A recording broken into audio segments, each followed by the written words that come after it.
ಸ್ನೇಹಿತರೆ ನಮಸ್ಕಾರ. Village culture ವಿಡಿಯೋಗೆ ಸ್ವಾಗತ.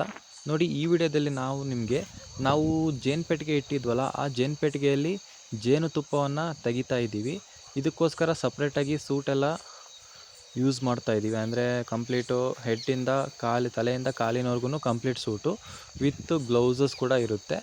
ಮತ್ತು ಅದ್ರ ಜೊತೆಗೆ ನೋಡಿ, ಈ ಥರ ಬೀ ಸ್ಮೋಕರ್ ಅಂತ ಕರೀತಾರೆ ಇದನ್ನು ಯಾಕೆ ಯೂಸ್ ಮಾಡ್ತೀವಿ ಅಂದರೆ ಜೇನುಹುಳುಗಳು ನಮಗೆ ಯಾವುದೇ ರೀತಿ ಕಡಿಬಾರ್ದು, ಮತ್ತು ಅವು ಶಾಂತವಾಗಿರಲಿಕ್ಕೆ, ಸಿಟ್ಟನ್ನು ಕಡಿಮೆ ಮಾಡ್ಕೊಳ್ಲಿಕ್ಕೆ ಕೂಡ ಹೊಗೆಯನ್ನು ಯೂಸ್ ಮಾಡೋದು.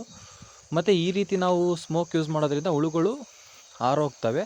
ಹಾಗಾಗಿ ಮತ್ತು ನಾವು ಹುಳುಗಳನ್ನ ಸಾಯಿಸ್ತಕ್ಕಂಥ ಅವಶ್ಯಕತೆ ಬರೋದಿಲ್ಲ, ಹುಳುಗಳು ಯಾವುದೇ ರೀತಿ ಡ್ಯಾಮೇಜ್ ಆಗೋದಿಲ್ಲ. ಈ ರೀತಿ ನಾವು ಸ್ಮೋಕ್ ಬಿಟ್ಟಾಗ ನೋಡಿ ಯಾವ ರೀತಿ ಆರೋಗ್ತಿದ್ದಾವೆ. ಇವೆಲ್ಲ ಆರೋಗ್ಬಿಟ್ಟು ಮತ್ತೆ ರಿಟರ್ನು ಬಾಕ್ಸಿಗೆ ಹೋಗ್ಬಿಡುತ್ತೆ. ನೋಡಿ, ಇದು ನಾವು ತೆಗ್ದಿರ್ತಕ್ಕಂಥ ಜೇನುತುಪ್ಪ, ಇದನ್ನು ಫ್ರೇಮ್ ಸಮೇತ ತೆಗ್ದಿದ್ದೀವಿ. ಸ್ನೇಹಿತರೆ, ಈ ವಿಡಿಯೋ ಇಷ್ಟ ಆಗಿದ್ದರೆ ಈ ವಿಡಿಯೋಗೊಂದು ಲೈಕ್ ಮಾಡಿ, ಅದೇ ರೀತಿ ವಿಡಿಯೋನ ಶೇರ್ ಮಾಡಿ. ಧನ್ಯವಾದಗಳು.